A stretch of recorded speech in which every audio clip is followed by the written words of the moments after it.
রমাদানকে অর্থবহভাবে কাটাবার জন্য একটা সুন্দর পরিকল্পনা দিবেন প্লিজ।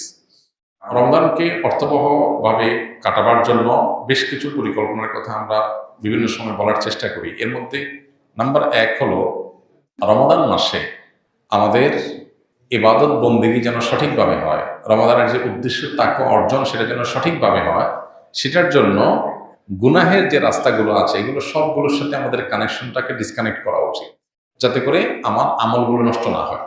যেমন আমরা ফেসবুক, ইউটিউব, সোশ্যাল মিডিয়া আসক্তি আছে, এখানে ভালো জিনিস দেখতে গিয়ে খারাপ জিনিস দেখা হয়, তাহলে এই অ্যাপ ডিলিট করে দেন রমজান উপলক্ষে।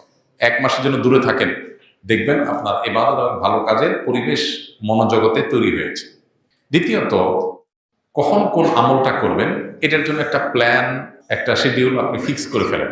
আমি দিনের এই সময়টাতে এই কাজটা করবো, ওই সময়টা এই কাজটা করবো, বাস ফিক্স। এটা আমি ব্যতিক্রম যেন না হয় সেটা খেয়াল রাখবো, এটা করে ফেলতে পারেন। আমরা সুন্নাহ ফাউন্ডেশন থেকে গত বেশ কয়েক বছর যাবত রমাদান প্ল্যানার নামে একটা প্ল্যানার আমরা তৈরি করি। এবছর সেটা ডাবল কলাবরি করেছি। আমরা আগের জিনিসপত্র পরিবর্তন করে নতুন অনেক জিনিসপত্র দিয়ে সেটাকে আমরা তৈরি করেছি। এটা যদি পরিপূর্ণভাবে কেউ ফলো করে, ইনশাআল্লাহ তার রমাদানটা যথেষ্ট অর্থবহ হবে আমরা বিশ্বাস করি। অতএব এটা আপনার কাছে থাকতে পারে, অথবা অন্য কোনো প্ল্যান আপনি নিজে দাঁড় করাতে পারেন নিজের জন্য। এগুলো নিজের আমলের সুবিধার্থে আপনি দাঁড় করালেন। তৃতীয়ত, রমাদানের সঠিক পরিকল্পনা অংশ হিসাবে বিগত রমাদানগুলোতে আমার কি কি কারণে আমল ইবাদত হয়নি, কোন কোন ব্যস্ততা, কোন কোন ঝামেলার কারণে করতে চাইও হয়নি, সেগুলো চিহ্নিত করেন, করে এই রমজানের জন্য আর না হয় সেটার জন্য প্ল্যান করেন। শেষ 10 দিন যদি আপনি এতেকাফে বসার সিদ্ধান্ত নিতে পারেন, আগে সব কাজ কাম ঝামেলা সেরে 10 দিন এতেকাফ বসেন, তো অটোমেটিক আপনার রমজান দেখবেন অর্থবহ হওয়া অনেক ইজি হয়ে গেছে। কারণ মসজিদে বসে আপনি 10 দিন ইবাদত করবেন, সুযোগ তৈরি হবে, বাইরের সাথে ডিসকানেক্টেড হয়ে যাবেন। আমাদের যে অনেক কানেকশন, অনেক যোগাযোগ, আমাদের এক একজনের ফেসবুকে 4-5 হাজার বন্ধু।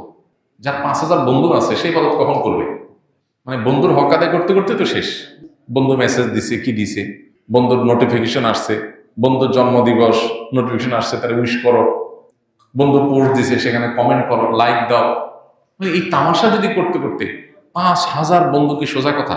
এই জন্য আমরা যদি এই সমস্ত কানেকশনগুলো থেকে একটু সরে আসতে পারি, এতে কাফে বসেন শেষ 10 দিন, আরো সম্ভব হলে 20 দিন বসেন, দেখবেন আপনার আমল নেই করা সহজ হবে। এই জগতের ব্যস্ততাগুলো থেকে সরানো ছাড়া আমলের পরিবেশ আসলে খুব বেশি হয় না। এর জন্য সৎসাহস দরকার, সঠিক হিম্মত দরকার।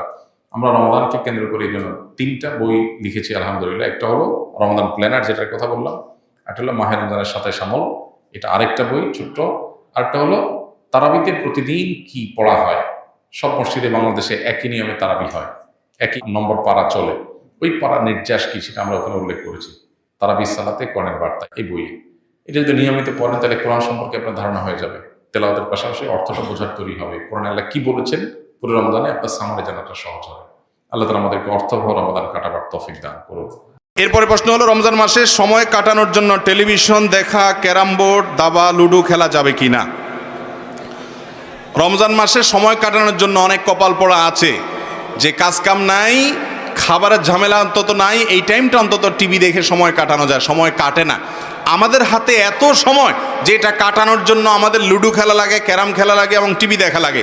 আর সাহাবীদের কাছে সময় এত কম ছিল, তারা এসে নবীজির কাছে বলতেন, ইয়া রাসূলুল্লাহ, ইসলামের এত কাজ, এগুলো করে আমরা কুলাই না, আপনি একটু সংক্ষেপ করে দেন, সময় পাচ্ছি না। তারা সময় পাইতেন না সাহাবীরা, আর আমাদের এত সময় যে কাটানোর জন্য এগুলো করা লাগে। মনে রাখবেন, রোজার উদ্দেশ্য মানুষকে মুত্তাকি বানানো। যে ব্যক্তি রমজান রোজা রেখে টেলিভিশনে হারাম জিনিস দেখে, মোবাইলে হারাম জিনিস দেখে, এবং এই যে লুডো, দাবা, যেগুলো খেলা হাদিসের আলোকে নিষিদ্ধ, এই সমস্ত খেলাধুলার মধ্যে যে ব্যক্তি সময় অপচয় করে, ওই ব্যক্তির রোজা উপবাস থাকা ছাড়া আর কিছুই নয়। আপনার হাতে যদি সময় থাকে, আপনি কোরআন তেলাওয়াত করেন, আপনি একটা ইসলামিক বই পড়েন, আপনি একটা নলেজ অর্জন করেন, স্কিল ডেভেলপমেন্টের জন্য কোনো উদ্যোগ নেন, আপনি অন্য মানুষ উপকার করেন, বইয়ের ইফতারি বানানোতে হেল্প করেন, মায়ের কাজে সহযোগিতা করেন। কাজের অভাব নেই। যারা অকর্মা, নিষ্কর্মা, যারা অলস, যারা সমাজ এবং পরিবারের বোঝা, সে মানুষগুলা বলে সময় কাটানোর জন্য আমরা কিছু। সময় আপনি কাটান কোত্থেকে? সময় তো আপনার পাওয়ারই কথা না। রমজান উপলক্ষে 22টা স্পেশাল আমল আছে। কয়টা? 22টা স্পেশাল আমল আছে হাদিসের আলোকে, রমজানের জন্য স্পেশাল, এগুলো কোরআন এবং হাদিসের আলোকে। এই 22টা স্পেশাল আমলের তালিকা টাঙ্গায় রাখেন, দেখবেন বেহুশ হয়ে যাবেন আমল করতে করতে। কখন আপনি ক্যারাম খেলবেন? অতএব রোজা রেখে এগুলো করা জায়েজ নাই। আমি একজন আলিয়া মাদ্রাসার শিক্ষার্থী। কিছুদিন আগে আমি একটি মেয়ের সাথে অবৈধ সম্পর্কে লিপ্ত হই। পরবর্তীতে আমার ছাত্রাবাসের একজন শিক্ষকের মুখে অবৈধ সম্পর্কের ভয়াবহতা সম্পর্কে জানতে পেরে আমি সম্পর্ক ছিন্ন করার সিদ্ধান্ত নিই। তবে মেয়েটি আমাকে জানায় যে আমি যদি তার সাথে যোগাযোগ বন্ধ করি তাহলে সে নিজের ক্ষতি করে ফেলবে। এমন অবস্থা আমার করণীয় কি? প্রথম কথা হলো যে হারাম কোনো কাজ থেকে কেউ যদি ফিরে আসার সিদ্ধান্ত গ্রহণ করে তাহলে সেক্ষেত্রে বিভিন্ন বাধা আসবে। এই বাধাগুলো তাকে দূর করার চেষ্টা করতে হবে। এখানে যে বাধার কথা আপনি বলেছেন যে মেয়ে নিজের ক্ষতি করবে, মানে আত্মহত্যা করবে বা এই টাইপের কিছু সে ইঙ্গিত করেছে, তো প্রথমত আপনার কাজ হলো তাকে বোঝানো, যতটা হৃদয়ের আকুতি দিয়ে আল্লাহর ভয় যেটা আপনার মধ্যে জাগ্রত হয়েছে সেটা তার মধ্যে জাগিয়ে তুলতে পারেন সেই চেষ্টাটা আপনি করবেন। এবং এই দূরত্বটা যে আল্লাহর খাতিরে, এটা যে কোনো ছল ছাতুরি বা ছলনার থেকে না, সেটি আপনি নিশ্চিত করবার চেষ্টা করবেন, তাকে আশ্বস্ত করার চেষ্টা করবেন। এর পাশাপাশি যদি দিনদারিতার কোনো ঘাটতি না থাকে, কিছু ঘাটতি তো আছেই, কারণ অবৈধ সম্পর্কে যে জড়িয়েছে তার দিনদারিতার ঘাটতি তো আছেই, তারপরে যদি আপনার সব হিসাব নিকাশ মেলাবার পর মনে হয় যে একটা দিনদার জীবনসঙ্গী হিসাবে তার সাথে জীবন পার করা যায়, তাহলে সেক্ষেত্রে প্রয়োজনে সকল সম্পর্ক দূরে রেখে বৈবাহিক এবং হালাল সম্পর্কের জন্য সিদ্ধান্ত গ্রহণ করবেন এবং সেদিকে অগ্রসর হবেন। অবৈধ সম্পর্ক, হারাম সম্পর্ক, এটা শুধুমাত্র একটা গুনাহের বিষয় না। গুনাহ তো বটেই, এর কারণে জাহান্নামের শাস্তি তো আছেই। এর মাধ্যমে আমাদের ইমানের শক্তি ধ্বংস হয়ে যায়, তাকওয়ার শক্তি শেষ হয়ে যায়, আমাদের আধ্যাত্মিক ক্ষমতার শক্তি এগুলো শেষ হয়ে যায়, আল্লাহর সাথে কানেকশন ডিসকানেক্টেড হয়ে যায়, শয়তানের সাথে আমরা লিঙ্কেড হয়ে যাই, নানাভাবে ক্ষতিগ্রস্ত হয়ে আমরা, জীবনের বরকত উঠে যায়, সুখ উঠে যায়। এই জন্য হারাম সম্পর্ককে না বলতে পারা এটা অনেক বড় একটা সিদ্ধান্ত, এবং এই সিদ্ধান্তের উপরে আপনার শুধু আখিরাত নয়, দুনিয়ার বহু কল্যাণ এটার উপর নির্ভর করছে। পৃথিবীতে যে সমস্ত সমাজে এই বিবাহ বহির্ভূত সম্পর্ককে তেমন কোনো দোষের বিষয় মনে করা হয় না, যারা এটাকে র্যান্ডম অন্য 10টা সাধারণ বন্ধুত্বের মতো মনে করে, অবৈধ অন্যায় মনে করে না, সেসব সমাজগুলোতে অনেক চকচকে তকতকে আপনার লাইফ বাহ্যিক এবং খোলা চোখে আপনি দেখতে পাবেন, কিন্তু ভেতরে একটু ঢুকলেই দেখবেন হতাশা, ডিপ্রেশন, অশান্তি এগুলো পরিপূর্ণ হয়ে আছে। এজন্য আল্লাহর জন্য হারাম সম্পর্ককে না বলতে হবে।